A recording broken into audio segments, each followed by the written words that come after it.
Assalamualaikum warahmatullahi wabarakatuh. Perkenalkan, nama saya Nadira Sasakila dari kelas PSPF 21A. Di sini saya akan memaparkan materi mengenai listrik magnet menggunakan media flowchart.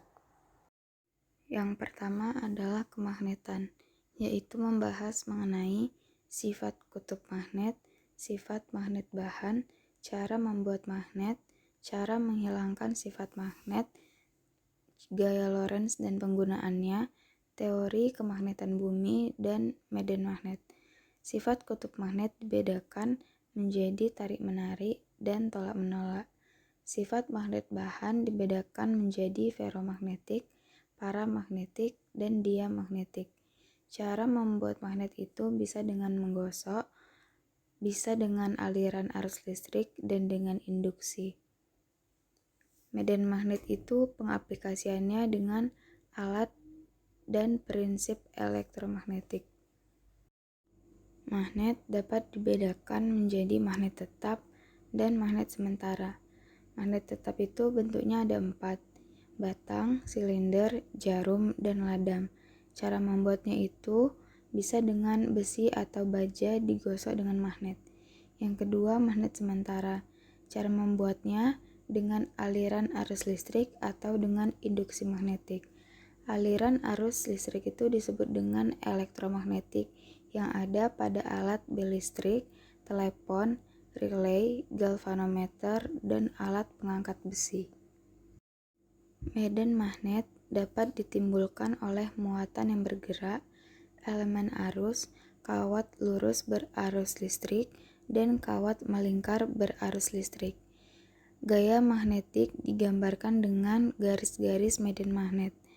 Medan magnet mematuhi hukum Ampere dan hukum Biot-Savart, digunakan untuk menghitung induksi magnetik pada solenoida dan toroida.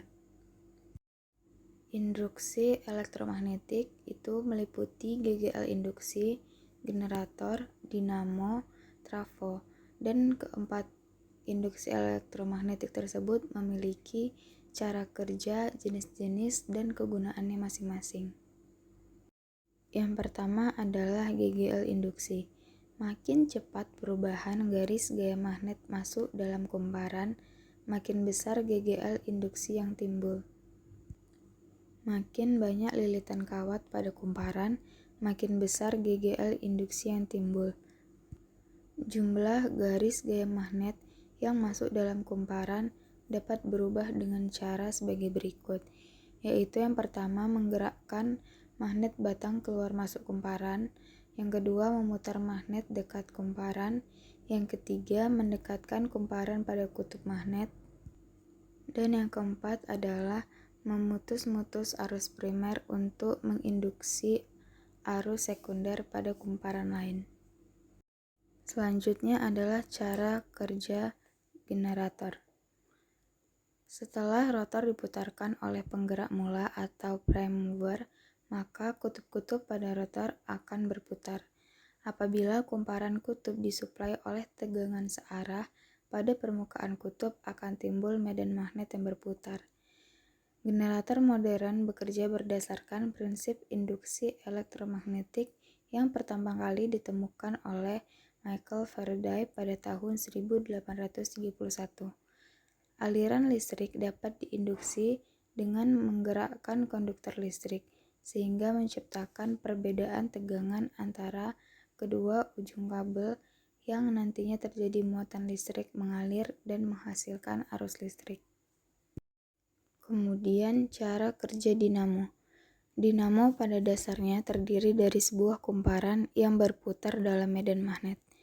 Kedua ujung kawat dihubungkan menggunakan dua buah cincin tembaga yang disekat satu sama lain. Pada masing-masing cincin diletakkan karbon yang akan menjadi penghubung rangkaian dalam dinamo dengan luar dinamo. Arus bolak-balik dalam kawat kumparan diubah menjadi arus searah dalam rantai aliran luar. Ketika AB dan CD berada di depan kutub utara magnet, arus mengalir dari depan ke belakang.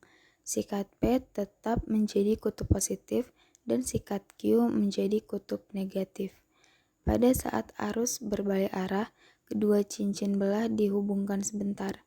Hubungkan sesaat untuk membuat arus tetap mengalir dari P ke Q. Yang terakhir adalah cara kerja trafo. Pada sebuah transformator atau trafo, terdapat dua atau lebih kumparan yang membungkus atau mengelilingi sebuah core atau inti yang biasanya terbuat dari besi. Apabila sebuah kumparan dihubungkan dengan sumber tegangan bolak-balik atau AC, maka akan timbul fluks bolak-balik pada inti yang terbungkus kumparan. Kumparan tersebut membuat jaringan tertutup sehingga mengalirlah arus primer. Karena adanya fluks pada kumparan primer, maka pada kumparan primer terjadi induksi sendiri atau self-induction. Induksi pada kumparan sekunder biasa disebut induksi bersama. Induksi yang terjadi pada kumparan sekunder menyebabkan terjadinya fluks magnet. Fluks magnet pada kumparan sekunder menghasilkan gaya gerak listrik. Ketika rangkaian sekunder ini diberi beban, maka mengalirlah arus sekunder akibat dari gaya gerak listrik yang terjadi. Bisa dikatakan trafo ini meneruskan tenaga listrik secara magnetik. Baiklah, sekian yang dapat saya sampaikan. Lebih dan kurangnya saya mohon maaf. Saya ucapkan terima kasih. Assalamualaikum warahmatullahi wabarakatuh.